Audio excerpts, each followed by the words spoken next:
Okay, so we're still doing one-step equations. We did addition and subtraction equations before.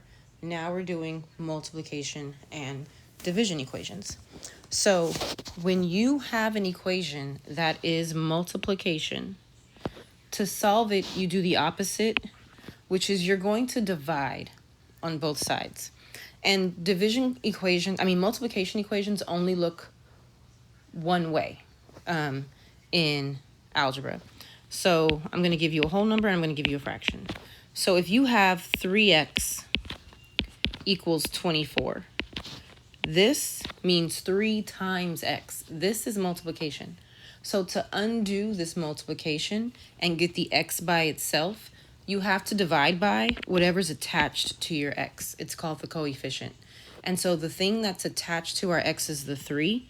So we're going to divide both sides by 3. So 24 divided by 3 is 8. And that's it. Now, when you have a division equation, to solve it, you do the opposite, and you're going to multiply both sides. So division equations might look like this. So example 1 would be y divided by 4 equals 6. So it might look like this, right? It's y divided by 4. So to get rid of that divided by 4, we're going to multiply both sides by 4.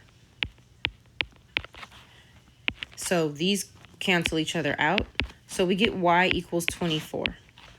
The other way a division equation might look is it might look like a multiplication with a fraction.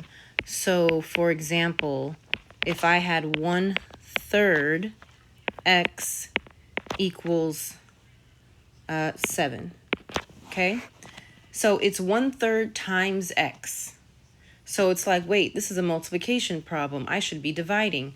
But because it's a fraction, really, this is like x over 3. So to get rid of a 3, because that 3 is in the denominator, it's divided by 3. We're going to multiply both sides of the equation by 3. So x equals 21. So division equations might look like this, and you've got your variable on top and the number on the bottom, or it might look like a fraction times your variable. Either way, you're multiplying to get rid of it, because whenever your number is down here in the denominator, you have to multiply to get rid of it. That's the opposite. So these are the kind we're going to practice today. So we've got some examples and practice problems next.